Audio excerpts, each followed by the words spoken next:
Assalamualaikum warahmatullahi wabarakatuh. Apa kabar teman-teman semua? Insya Allah kita semua dalam keadaan sehat walafiat. Tetap semangat, jaga kesehatan, tingkatkan terus prokesnya ya teman-teman. Hari ini kita mulai kembali pelajaran tematik tema 1 subtema 3 pembelajaran ketiga dan keempat. Kita awali pembelajaran hari ini dengan membaca Bismillahirrahmanirrahim.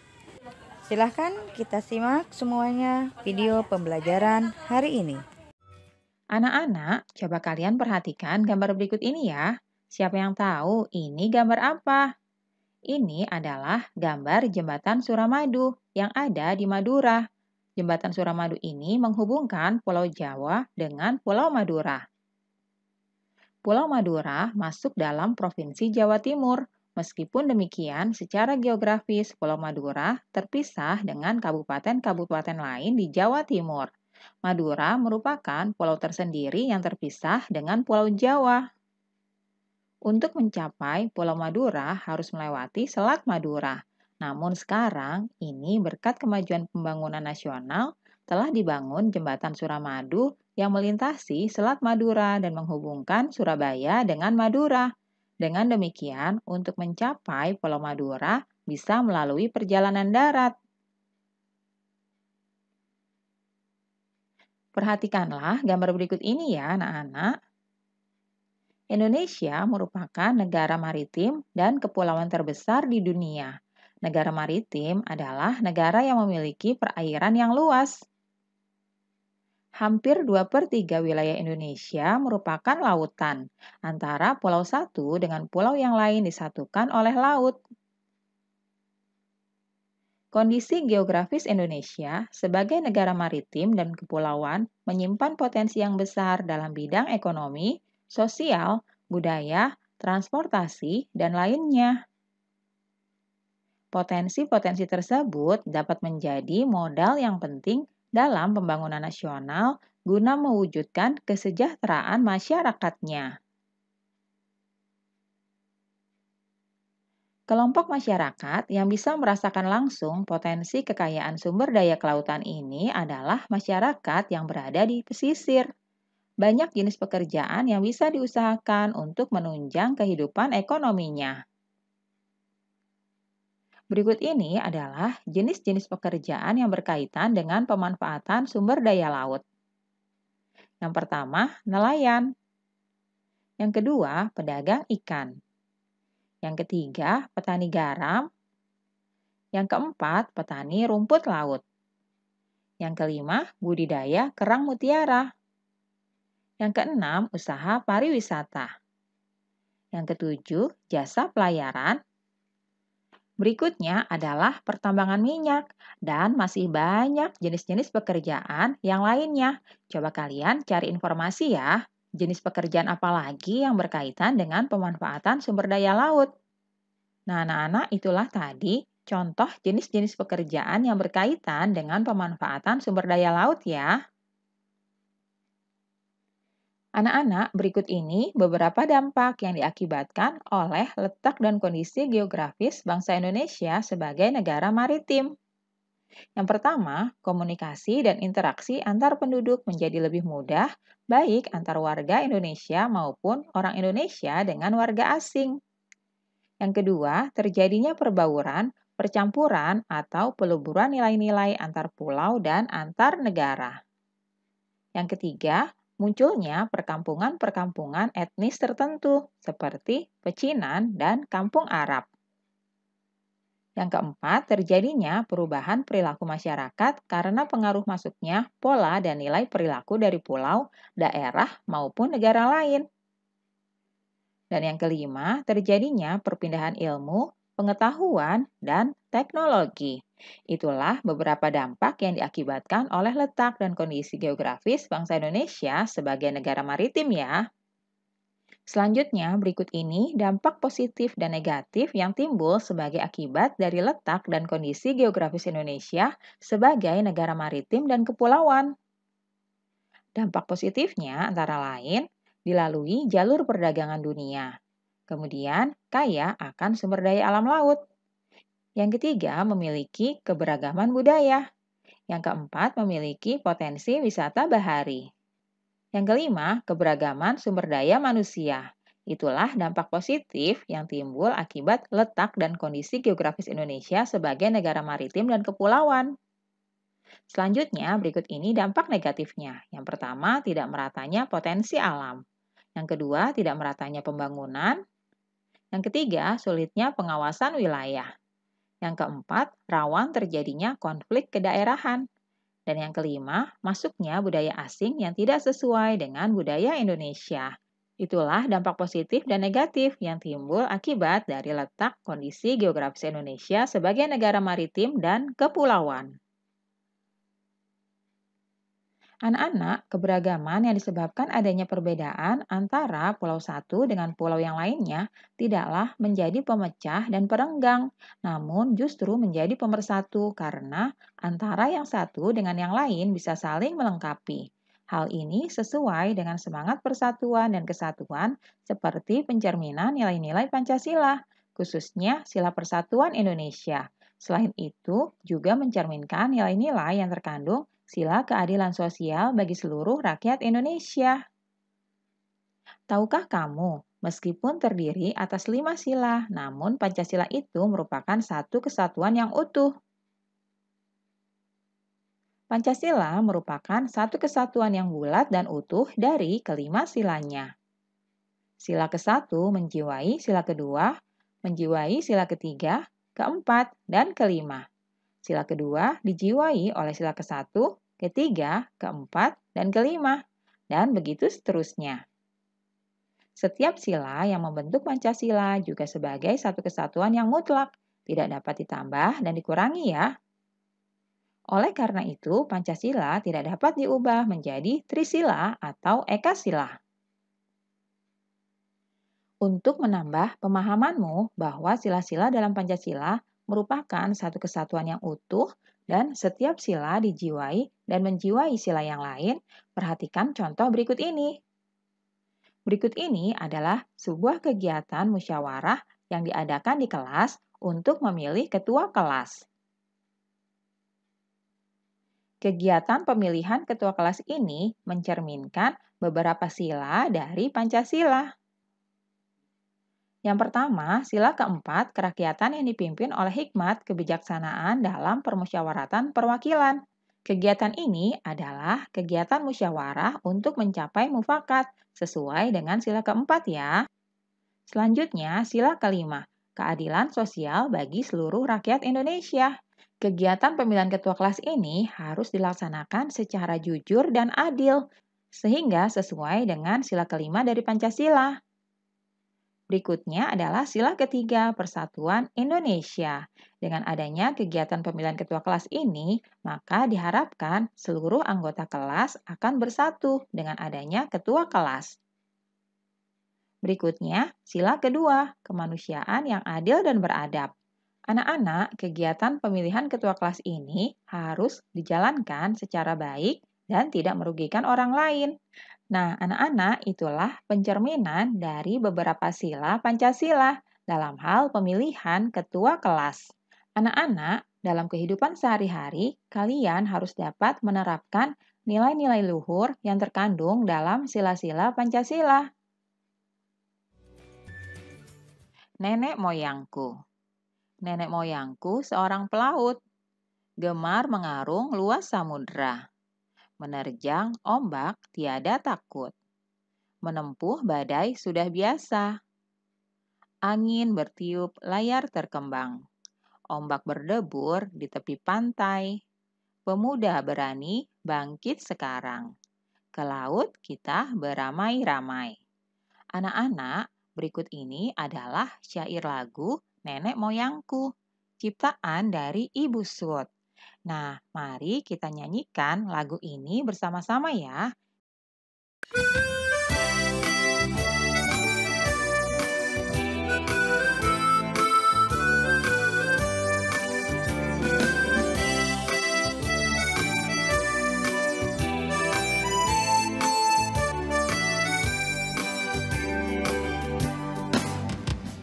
Nenek moyangku seorang pelaut, gemar mengarung samudra menerjang ombak, tiada takut menempuh badai, sudah biasa. Angin bertiup, layar berkembang, ombak berdebur di tepi pantai. Pemuda berani bangkit sekarang, ke laut kita beramai-ramai. Anak-anak, kisah kejayaan bahari bangsa Indonesia sebagai negara maritim pada masa lalu membuat kita bangga. Akankah masa-masa tersebut dapat terulang lagi sekarang dan ke depan? Anak-anak, berikut ini adalah gambar kapal pinisi. Kapal ini berasal dari Sulawesi Selatan. Kapal pinisi, kapal penjelajah dunia. Anak-anak, kalian baca ya bacaan ini dengan seksama. Setelah itu, kita akan menentukan ide pokok dari masing-masing paragrafnya.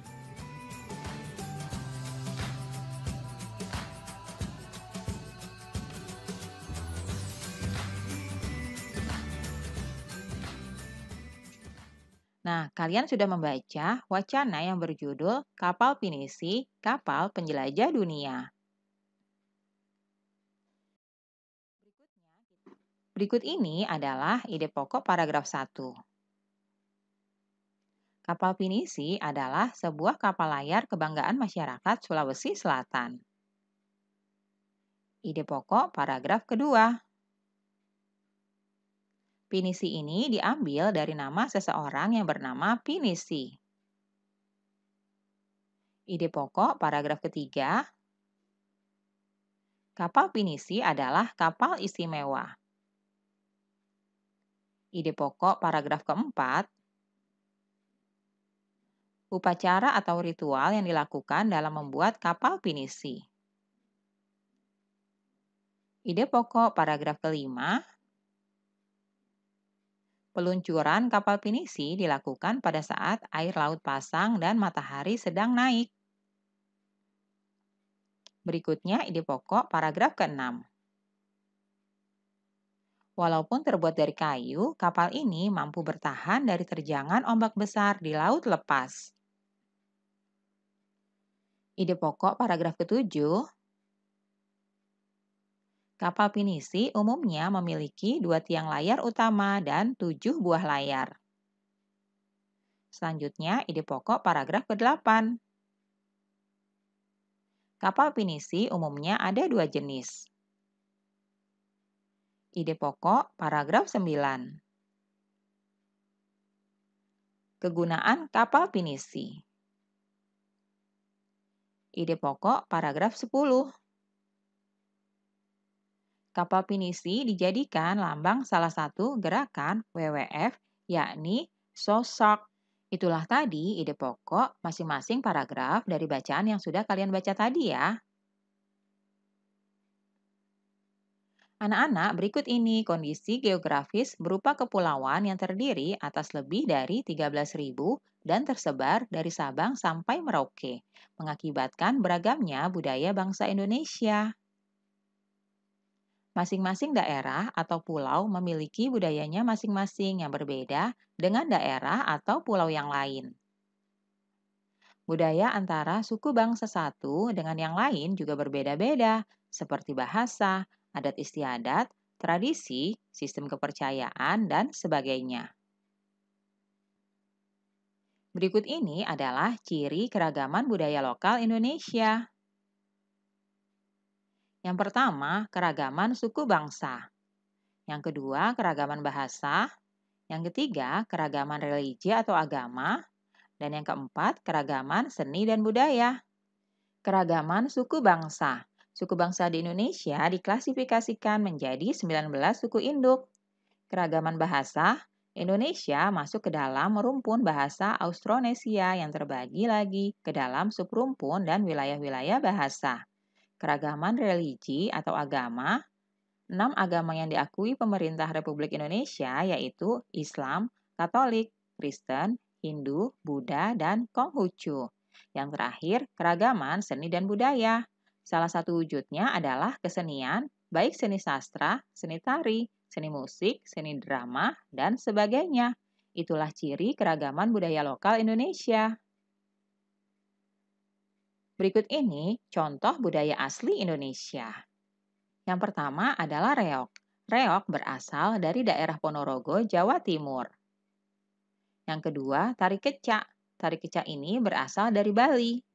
Nah, itulah contoh budaya asli Indonesia ya, anak-anak. Selanjutnya, contoh budaya hasil pencampuran dengan budaya luar negeri. Yang pertama adalah keroncong. Awalnya, jenis musik keroncong diperkenalkan oleh bangsa Portugis sebagai sarana hiburan bagi para budak Portugis yang berasal dari Afrika Utara dan India. Jadi, keroncong ini merupakan budaya hasil pencampuran dengan budaya luar negeri ya. Yang kedua, barongsai. Tarian barongsai merupakan salah satu contoh dari budaya Cina yang telah menyebar ke seluruh dunia termasuk Indonesia. Nah, anak-anak, itulah contoh budaya asli Indonesia dan juga contoh budaya hasil pencampuran dengan budaya luar negeri ya. Anak-anak, peta di atas adalah peta jalur penerbangan antar pulau di Indonesia. Sekarang sebutkan bandara-bandara dan lapangan udara di tiap-tiap provinsi di Indonesia. Berikut nama-nama bandara di Indonesia. Kalian bisa membacanya dan bahkan mungkin bisa menghafalkannya agar bertambah pengetahuan kalian. Selanjutnya, peta di atas adalah peta jalur pelayaran antar pulau di Indonesia. Sekarang coba kalian sebutkan ya nama pelabuhan di tiap-tiap provinsi di Indonesia. Nah, berikut ini nama-nama pelabuhan di tiap provinsi di Indonesia. Kalian bisa baca dan juga hafalkan ya, agar pengetahuan dan wawasan kalian semakin luas.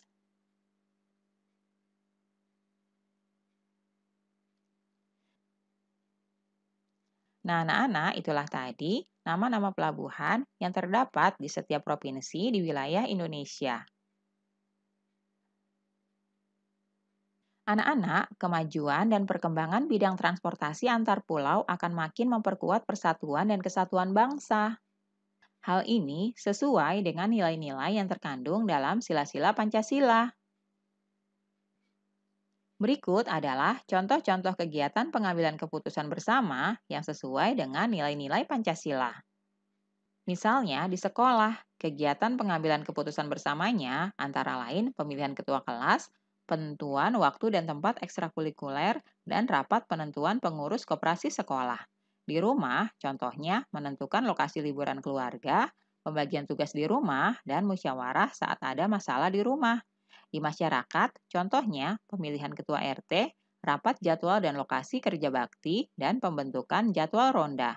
Di negara, contohnya adalah musyawarah anggota DPR dan MPR, kemudian pemilihan presiden, dan musyawarah menentukan upah minimum. Itulah contoh kegiatan pengambilan keputusan bersama di masing-masing lokasi ya. Alhamdulillahirrabbilalamin. Terima kasih teman-teman yang sudah menyimak video pembelajaran hari ini. Insya Allah bermanfaat. Untuk tugas hari ini yaitu mengerjakan halaman 169, 182, dan 183. Semangat mengerjakan. Terima kasih. Wassalamualaikum warahmatullahi wabarakatuh.